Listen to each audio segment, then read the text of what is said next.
Hey guys, welcome back. Richie here for another bench update, and it's been about 3 weeks since my last one. Can you believe it's October already? I don't know, this year's just flying by, but I think it has been 3 weeks since my last one. Been very busy at the bench, as always. Been working on 4 projects. I think in the last bench update I mentioned how my mojo is going a little bit with the modern jets, but I've brought in a few different projects, and now I'm kind of happy to pleased to announce that I'm kind of up to speed again, enjoying everything back as usual. So that was short-lived, fortunately. So the 4 projects I've been working on is continuing on the Tamiya F16, the 32nd scale kit. The airframe's pretty much the same, but I've been working all the ordnance, the missiles, the pylons, the fuel tanks, and that is no mean feat in itself. I've probably spent about 20 manpower-hours on those alone. It's a lot of work, a lot of weapons, and being 32nd scale, a lot of detail to go in there. So worked on that one. I started and got pretty far along with the Great Wall Hobbies F15C, the 72nd scale kit. Fantastic kit. That's pretty much up to painting stage, waiting on paint. And what else? Working on a Star Wars kit, which we'll see in a minute. First sci-fi or Star Wars I've done in probably 2 if not 3 years. It's been a while, so I'm really enjoying that. It's a really unique project, you'll see as well. And the 4th thing is an old favourite. If you remember a year ago, I was all guns blazing on this Messerschmitt BG.109 K4. I go down here, the Trumpeter 32nd scale kit. It's a great kit, it went together really good. I did a lot on it, but I got to kind of the cockpit stage and I couldn't find any reference pictures, so I kind of stopped at kind of detailing the cockpit. So that's been on the shelf for like a year in its current state. I pulled it off the shelf and actually finished the cockpit last weekend, so we can get moving on that one as well. So there are 4 projects, kind of very diverse, and really enjoying all of them. So I've got a lot of stuff on the go. That's on that front. We'll look at the bench in a minute and look at and see those in more detail. Firstly, quick announcement: Read Air Publications. These books, I don't know if you guys seen them. I used them before. This is one for the Eagle. Beautiful books. Jake Melampi or Melampi, I'm not sure how you pronounce his name. Pull that, just chock full of pictures, like reference pictures. I think he's an Air Force photographer possibly or something, but you see all these pictures. Great for reference modeling and stuff. So this is Eagle book, obviously. The Super Hornet book, which from the website they claim they're the only company who can make a Super Hornet book of this detail. Sold out months if not years ago. It goes for silly money. I've seen it on eBay for like $100. I've seen somebody even put it on Amazon for 600. Not many would have bought it at that price, I don't think. But you can't find these books. You go limited run, like I said. Once they sell out, that's kind of it. So the announcement is the Super Hornet book. They've announced they're going to do a 2nd edition, which is going to be a little bit better than the 1st edition. More photographs, more detail, and they're actually taking pre-orders on the website. So if you're interested in getting if you're a Super Hornet fan like I, and you want one of these like reference books, go over to Read Air Publications. And you need to pay it right now, but it's $39.99, I think, and then about $5 shipping in US dollars. If you're in the US, I'm sure they do international shipping as well. But if you want to pre-order it and guarantee you get one of these books for the Super Hornet, you might want to head over there, because I'm sure it'll sell out and then it'll go up to stupid prices again. So that's just a quick update on the Read Air publication. So usual format, let me switch my camera down to the bench. We'll talk about, well, a little bit more detail and show you what I've been working on, and then we'll come back and talk about some of the purchases which I've got. Okay, so first up we have this solid piece of resin, or Jedha City from Rogue One Star Wars movie. Just move this to the side a little bit. Here's the box. I don't know if you've seen the movie. If you have, it's the scene where basically the Star Destroyer is huge Star Destroyer is kind of floating above this city. And that's what we're trying to replicate. So using the 1 to 5,000 scale Bandai Star Destroyer, it's going to be mounted. You can see here I've kind of marked a hole, marked here where I'm going to draw a hole to add some brass rod, and then we're going to have the Star Destroyer above it. And the Star Destroyer is going to be lit up, LEDs, and the wires are going to run down through the brass rod into the base, and then this is going to be mounted on a wooden, maybe about 1 inch high, mounted kind of like a wooden kind of base, and that base is going to contain the switch, turn the lights on, and also it's going to have the battery in there and stuff. So it's one of those things where I went to local like craft stores to buy a like 8x10 shadow box, and I thought that'd be perfect because the shadow box would be like 1 inch thick. They're about $30, and I thought, I'm not going to pay that, I'll just make my own. So fair enough, went to the hardware store, bought some wood and a brass rod and everything, came to about $12, great. Got home, then found out, okay, I need a routing blade, and I have one big enough, that size, I need some wood glue, blah blah blah, went buy some more stuff, Then I went to route the wood, and my bench all moved, and it ruined the wood. I had to buy more wood, and long story short, we're about $50 into it right now. So long story short, I should have just bought the pre-made one, but now I'm going to pick up a custom-owned one. Hopefully it'll turn out okay, but it's probably double the cost of what I was going to pay originally. But we all know how that goes. But anyway, back to this guy. This is JPG Productions. You get for their Facebook page.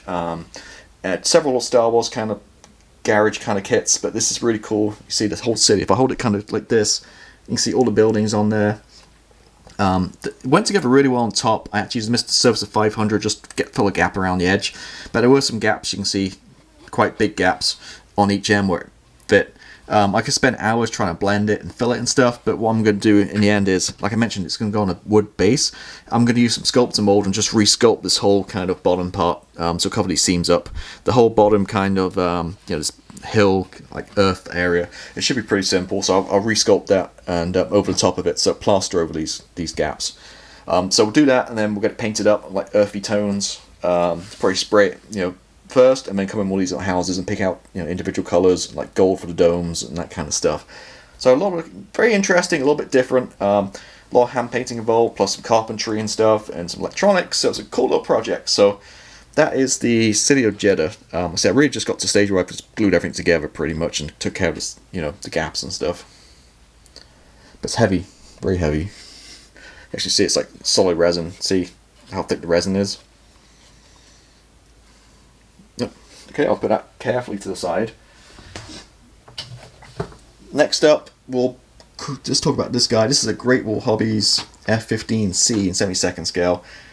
I've got to say I'm ready for paint now. I even built the missiles and decaled them. I've put the primer coat on, the shadow coat, my usual Mr. Surface of 1500 black, then come back with a white, just kind of create this pre-shading. Really nice kit. Went together really well. The only issues I had with the intakes, I had to do a little bit of filling, didn't fit very good. It might have been my own rather than the kit's problem, I don't know. But yeah, I had a lot of issue with those, but everything else went together really, really nicely. Good size and a cool little kit. So spent a lot of time. I sat down a video of this for the build series. This is a business build series, I should have mentioned. You see these nozzles are really super detailed. These are out the kit. So I painted all those guys up, and obviously once we paint the whole thing, it's going at the end. They just thin like that. Everything's really primed and ready to go. So all the paint from Hitaka, the Aggressor, Mod Eagle Aggressor, the light and the dark colors, and I've got a mask set, as I mentioned before. It's a, let me see where we're at, down here somewhere. It is a Aero mask set. To make things a little bit easier, especially in this scale. So what we'll do is we'll paint the dark colours, and then we'll mask it with a vinyl mask, and then come over with a light colour, and it'll give you, peel the mask off, and you have this effect, hopefully. Okay, and should I mention, we're not going out the box, we're going with Lake and Heath decals, and these are Caracal models. Not sure which one yet, but one of these guys we'll use. Whatever's the most interesting, I guess. So that's that guy. This is a build series coming up after Christmas. And what else? Let's talk. I'm seeing whatever's closest to me. Something a little different I've not done in a while. We'll bring this box in. And this is the Trumpeter 132nd BG.109 K4. Those guys have been around the channel for a while. Pretty much about a year ago I was building this. I built pretty much, a lot of the assembly done already. It's good, went together beautifully well. Really nice kit. But I got to the cockpit and I kind of paused because my reference book was black and white and I kind of wanted some reference pics. So it got put to the shelf and kind of forgotten about. And a year later last weekend I actually pulled it off and started working on it. So I painted the engine, the base colour, which is dark iron, with a buffer bore, super metallic. And I kind of, you see, rubbed it up a little bit to get the sheen. Painted the cockpit up. Detail painted it. And that's the Yahoo instrument panel, looking really good. These are the seat belts. I've got the HGW fabric seat belts, and to be honest, I need to look at some reference pictures online or something, because the instructions really made no sense. It looked pretty complicated, and I wasn't really sure exactly what's going on there. So I need to do a little bit of research and then get these fabric seat belts in before I kind of button it all up. But yeah, hand painted all the side panels. Not sure the colours are 100% accurate, but it is what it is. Like the yellow and the blue piping. And then this guy obviously just sits in there with the engine in front of it. Like that.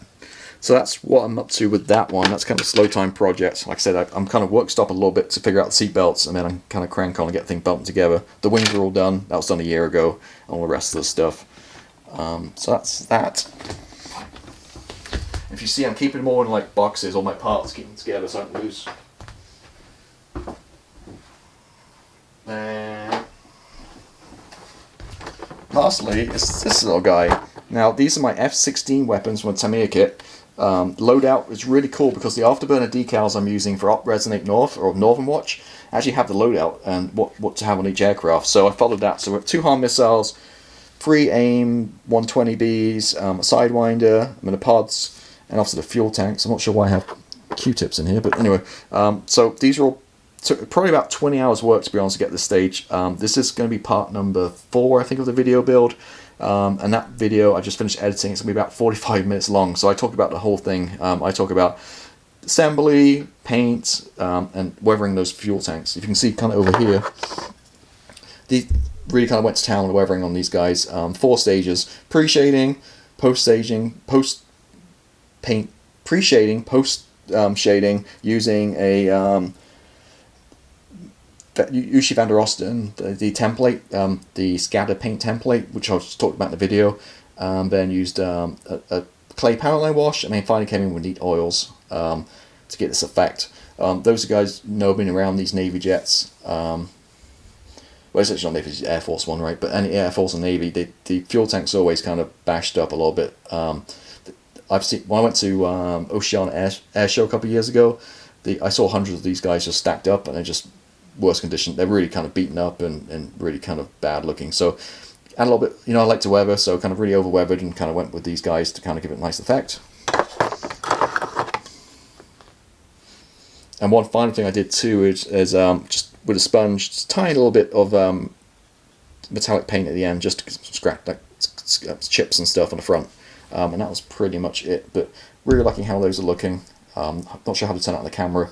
It's been about a few days now, so the paint's probably mellowed out a little bit, and kind of really oil paint's really kind of settled down. It takes about 5 days for this stuff to dry. But yeah, so that's it on these guys. Not really much to talk about. They all have poly caps and stuff, so they can be removable. You can move the stuff around, which is really cool in the kit. But it comes with tons of weapons, and yeah, a lot of time to paint, especially like these guys, painting all the black parts and masking it and stuff on this pod. And paint the sidewinders. I think I went about a bad way on painting these, to be honest with you. I painted the main grey first, and then I masked everything off and painted the fins. I think in hindsight, if I do it again, I'll probably paint the fins, then they'll be easy to mask off and just paint the body. I think that'd be easier, but it spent a lot of time. It probably took 45 minutes for each one to mask them up around the fins and stuff. What's that? That's pretty much it. I know it's only been 3 weeks, but that's a lot of work I've been working on, like 4 different projects here and there. What I got upcoming, really waiting on paint for these 2 projects, the F15 and 16. That might be a couple more weeks, so I'm really going to push on with this Jedha resin base. I definitely want to get this weekend, get the wooden base built and it mounted, and then start working on some of that sculpting, and going from there. So that's been pretty much it. Let me switch the camera back to me, and let's talk about some of the purchases and stuff which I got in the last couple of weeks.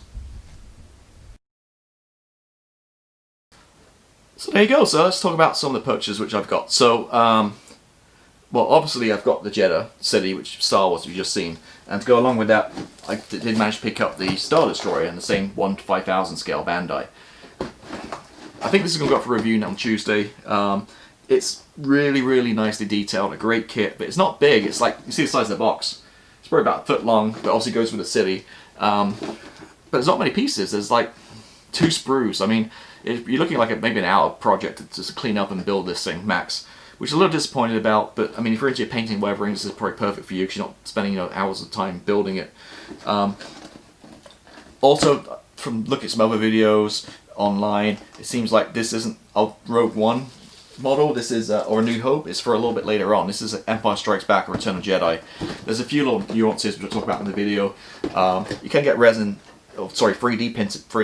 printed parts to kind of upscale and make this a New Hope or a Rogue One version, but it's about $80, and I'm not spending $80 on a few little minor parts for me, so I'm just gonna go as is.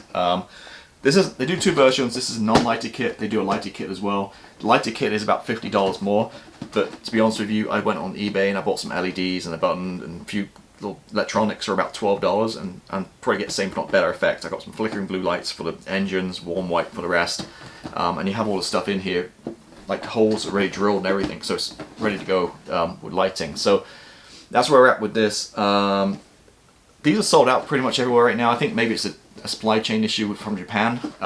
One thing I've not done in a long time, I actually went to my local hobby store, Hobby Town, and they had one of these on the shelf, and lo and behold, this was $75, which I know is kind of a lot of money, but still, that's actually the normal price for this guy. If you go online at eBay, you look at $100 plus. So actually, for once, I actually went to a hobby store and saved money and actually got a deal. So I'm happy with this. That goes to a Jedha. Get that city built, and then I'll start working on this. Not really done much work on electronics for years, but I'm guessing I probably want to paint and weather all this first before I add the LEDs. Otherwise, I'm going to paint over the bulbs and stuff. So yeah, this will be up probably before Christmas. So this project I hope to get done by the end of the year, depending when the LEDs arrive, because the LEDs are ordered from China, and as you know, it can take days or it could take weeks or months. Who knows how long it's going to take. So that's the first guy. Let's keep on the Star Wars theme. And also from JPG Productions, I got the Gonk Power Droid and Mouse Droid in 1:12 scale. Now this wasn't badly priced at all. This was $25, I think, for both of them.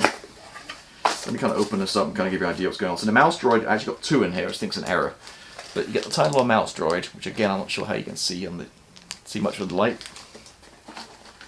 And then this is a Power Droid, and these things are cool because you can kind of really paint and weather these guys up, because they were kind of, in a movie, they were kind of dirty and stuff. So again, I've got light shining, so it's going to have the glare, but you can kind of see the idea there of what it kind of looks like. So that's a really cool little set, JPG Productions. So when I ordered Jedha, I ordered this as well. There's one other Star Wars thing they have there. I got my eye on. That's the is it the probe droid? The thing from Empire Strikes Back, that little droid at the beginning that kind of records and sends stuff back. I think it's a probe droid. They've got that's like that big. That's a cool resin little bust too, which I might get at some point. So then a couple of sci-fi bits. Then picked up, well, those of you who watch my channel know a few months ago I got the Trumpeter 132nd, looking up my stash, EA 18G Growler. I wanted to get some resin seats for it. Mastercasters do some really nice seats. I ordered some from Mastercasters, a few months ago. Nothing showed up. Emailed a guy, no response. Emailed a guy 2 weeks later again, no response. Opened a PayPal claim, no response. In the end, I got my money back. I don't know what the deal is. Somebody else reached out to me about Mastercast and said they had a similar issue. I've ordered from them before, great products, no problems at all. They do sell them through Hannants and other companies, so you can kind of go for that route if you want. But buying direct, again, it's kind of a little bit around here, but I get it. A lot of these companies are kind of working from home, or, side businesses. But if somebody emails you, at least email back. You know, I emailed 3 or 4 times ago. I didn't respond. Like, I know it's COVID-19 going on and stuff takes longer. But if I wait a couple of months, just email me. I'm polite. Just said, hey, is it shipped out yet? What's going on? I haven't received it. Just at least send me a tracking number or let me know what's going on. But just don't not respond. It goes to a PayPal claim and then you still don't respond. It just seems bad business to me. I don't know. People do it all the time. Unfortunately. It's like the third or fourth different company I've dealt with in the past couple of years which has happened.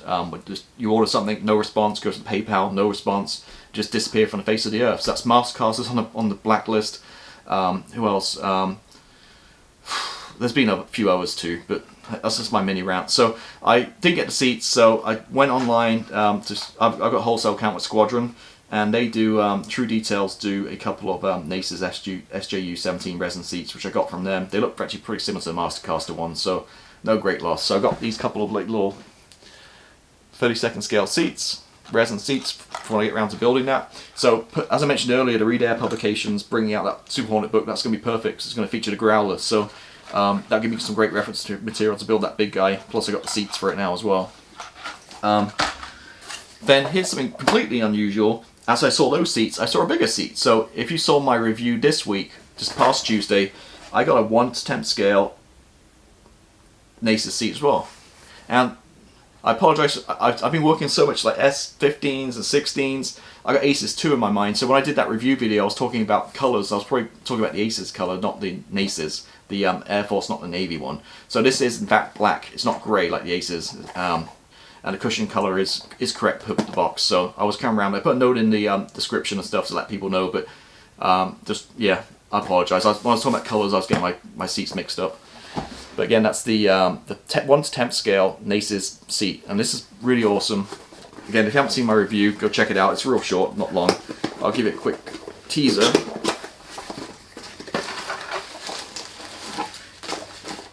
Now, when I posted up on the forum, one person asked me, no, it's okay, I thought it was bent, but it's not. If I was scratch building a cockpit to go around it, and the answer is absolutely not. I'm not scratch building a cockpit, but there's the resin seat. See how big it is? It's really cool. A big solid lump of resin. You've got the other little parts that glue onto it, the head box and the various parts. But it's a cool little thing, like a bust or a diorama. Like I mentioned in the review video, if you're interested in figure painting, but like me, not very artistic in terms of like blending skin colors and painting eyes and that kind of stuff, this is probably a good compromise, because it's it's a bust size. It's got a little wooden plaque or whatever, but it's no eyes and no skin. It's just a piece of equipment. So you're just going to paint it up, weather it, chip it, if need be, paint, do fabric on the cushion, paint all the switches and stuff, well, not dials, but like all the various stuff. So I thought that was a really cool thing. So yeah, they do 3 of these. So they do, this is an Aces, which you also find the Super Hornet, the Navy stuff. They do the Aces 2, which looks okay on the picture, doesn't look anything special, not as nice as this one. And they do the Martin Baker's 7H, I think it is. I think that's the Phantom seat.